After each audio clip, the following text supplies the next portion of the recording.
नमस्कार मंडळी, श्री स्वामी समर्थ. आज अनेकांच्या मनात एक प्रश्न आहे. जर सकाळी आपण जेवण बनवलं असेल आणि नंतर चंद्रग्रहण लागणार असेल तर त्या अन्नाचं काय करावं? ते खाऊ शकतो का की फेकून द्यावं? की काही उपाय आहे आपल्याकडे? आज आपण याच विषयावर सविस्तर आणि शांतपणे चर्चा करणार आहोत. सर्वप्रथम सूतक काळ कधी सुरू होतो हे महत्त्वाचं आहे. तुम्हा सर्वांना माहीतच असेल सूतक काळ केव्हा सुरू झाला आहे. जर सूतक काळ सकाळी 6:20 पासून म्हणजे 6:20 सुरू झाला असेल तर परंपरेनुसार त्या वेळेनंतर अन्न बनवणं टाळावं असं सांगितलं जातं. पण काही घरात छोटे छोटे बाळ असतात, ते त्यांच्यासाठी अन्न बनवावंच लागतं. पण अनेक वेळा असंही होतं की घरात सकाळी लवकर स्वयंपाक झालेला असतो. मग काय करायचं? धार्मिक परंपरेनुसार ग्रहण सुरू होण्यापूर्वी बनवलेल्या अन्नावर एक तुळशीचं पान ठेवतात. तुळस शुद्धतेचं आणि संरक्षणाचं प्रतीक मानली जाते. असं मानलं जातं की तुळशीमुळे अन्नावर वाईट परिणाम होत नाही. जर अन्न फ्रीजमध्ये ठेवलेलं असेल तर ते सुरक्षित राहण्याची शक्यता अधिक असते. आता प्रश्न, ग्रहण लागल्यानंतर ते अन्न खाऊ शकतो का? तर मंडळी, या प्रश्नाचंही उत्तर आपल्याकडे आहे. परंपरेनुसार ग्रहणाच्या काळात अन्न खाणं टाळावं असं सांगितलं जातं. विशेषतः शिजवलेलं अन्न. ग्रहण संपल्यानंतर काय करावं? ग्रहण संपल्यानंतर स्नान करावं, स्वच्छ कपडे परिधान करावेत, घरात गंगाजल शिंपडावं आणि शक्य असल्यास ताजं अन्न बनवावं. पण काही लोक विसरतात तुळशीचं पान ठेवण्यासाठी. जर आपण ग्रहण चालू होण्याच्या अगोदर तुळशीचं पान ठेवलेलं नसेल तर ते बराच वेळ उघडं राहिलेलं असेल तर काही जण हे अन्न वापरत नाहीत.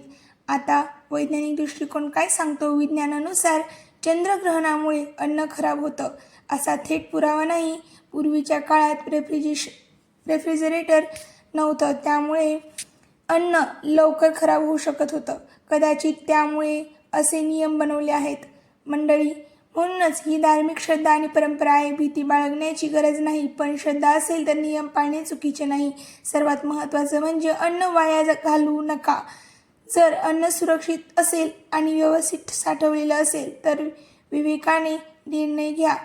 ग्रहणाचा काळ हा संयम आणि श्रद्धेचा असतो, भीतीचा नाही. जर तुम्हाला ग्रहणाच्या दिवशी काय करावं आणि काय टाळावं याची पूर्ण माहिती हवी असेल तर माझ्या या व्हिडिओमध्ये शेवटपर्यंत नक्की राहा. कमेंटमध्ये सांगा तुम्ही अन्नावर तुळस ठेवली आहे की नाही, आणि अशीच माहिती मिळवण्यासाठी चॅनलला सबस्क्राईब करा. मंडळी, आता आपण थोडं खोलात जाऊन समजून घेऊया. समजा सकाळी 7 वाजता स्वयंपाक झाला आणि सूतक काळ 6:20 पासून सुरू झाला होता, म्हणजे स्वयंपाक सुतकानंतर झाला. अशा वेळी काय करायचं? धार्मिक मान्यतेनुसार सूतक सुरू झाल्यानंतर अन्न बनवणं टाळावं असं सांगितलं जातं. त्यामुळे काही जण असं अन्न ग्रहणानंतर वापरत नाही आणि ताजं अन्न बनवतात. पण जर घरात लहान मुलं, वृद्ध किंवा आजारी व्यक्ती असतील तर अशा वेळी आरोग्य सर्वात महत्त्वाचं आहे. त्यांना उपाशी ठेवू नये. श्रद्धा पाळताना विवेक वापरणं तितकंच आवश्यक आहे. आता एक महत्त्वाचा प्रश्न आहे. ग्रहणाच्या वेळी फ्रीजमधलं अन्न खराब होतं का? वैज्ञानिक दृष्टिकोन असा आहे की पहिलं तर चंद्रामुळे अन्नावर थेट परिणाम होत नाही. अन्न खराब होण्याचं मुख्य कारण म्हणजे तापमान, हवामान आणि साठवणुकीची जी पद्धत असते आपली ती. म्हणून जर अन्न व्यवस्थित झाकून ठेवलेलं असेल, फ्रीजमध्ये ठेवलेलं असेल तर सुरक्षित राहू शकतं. तुळशीचं पान का ठेवतात? तुळस ही आयुर्वेदिक पवित्र आणि औषधी अशी मानली जाते. तुळस ही पवित्र औषधी आहे. पूर्वी लोकांना सूक्ष्मजीवांविषयी माहिती नव्हतं, पण तुळशीचे जंतुनाशक गुणधर्म अनुभवातून माहीत होते. म्हणून अन्नावर तुळस ठेवण्याची परंपरा निर्माण झाली. तर मंडळी, ग्रहण संपल्यानंतर घरात काय करावं? सर्वप्रथम स्नान करावं, स्वयंपाकघर स्वच्छ पुसावं, देवघरात दिवा लावावा, गंगाजल शिंपडावं, शक्य असल्यास ताजं अन्न नक्कीच बनवावं. काही जण ग्रहणानंतर पूर्ण घर धुतात, कपडे बदलतात. ही शुद्धतेची भावना आहे. त्यांची वैयक्तिक भावना असते.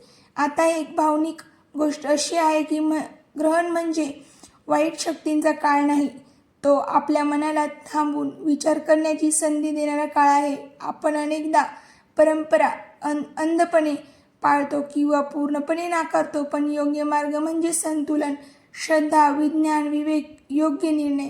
जर तुम्हाला पूर्ण ग्रहण मार्गदर्शन सूतक नियम, राशी परिणाम आणि उपाय जाणून घ्यायचे असेल तर मोठा व्हिडिओ नक्की पहा, कारण योग्य माहिती असेल तर ही भीती राहत नाही आणि अज्ञान असेल तर छोट्या गोष्टीही मोठ्या वाटतात. कमेंटमध्ये नक्की सांगा तुमच्या घरी ग्रहणाच्या दिवशी अन्नाबाबत कोणती परंपरा पाळली जाते आणि अशीच सखोल माहिती मिळवण्यासाठी चॅनलला सबस्क्राईब करा. मंडळी, अजून आपण जाणून घेऊया आज काय करायचे. आता आपण या विषयावरती अजून थोडं खोलवर जाऊयात, कारण अनेक वेळा लोक घाबरून अन्न फेकून देतात. काही जण पूर्ण दिवस उपाशी राहतात, तर काही जण काहीही नियम पाळत नाहीत.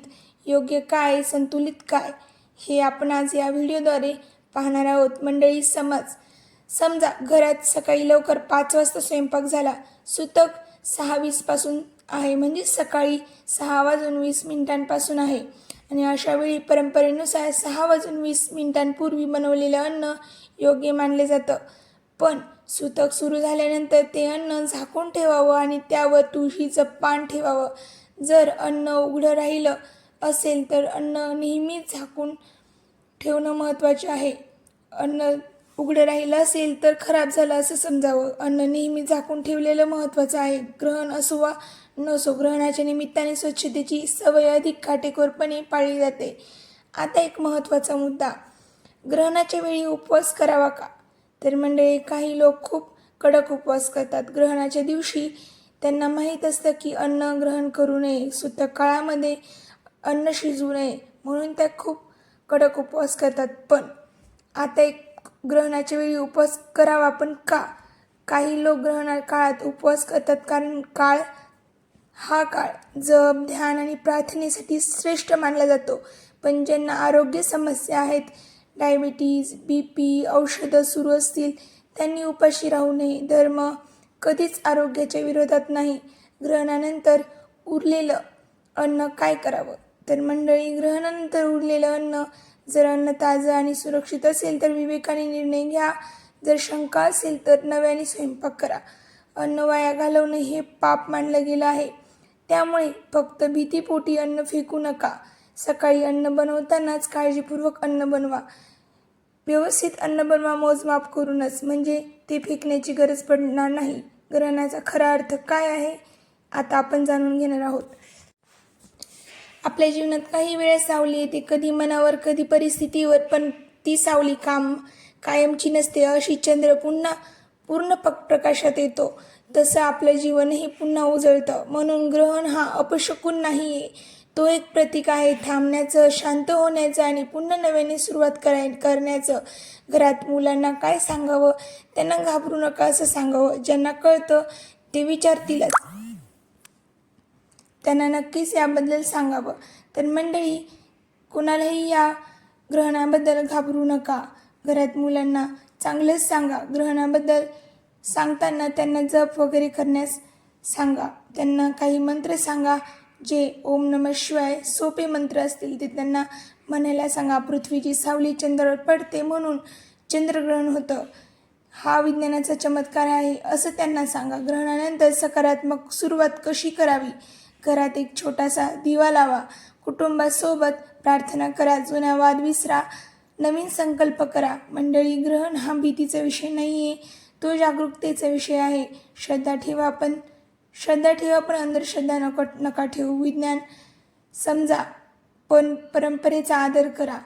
जर तुम्हाला ग्रहणानंतरच्या पुढील 15 दिवसांचा सविस्तर प्रभाव, राशीनुसार उपाय आणि विशेष मंत्र जाणून घ्यायचे असतील तर कमेंटमध्ये पुढील भाग लिहा.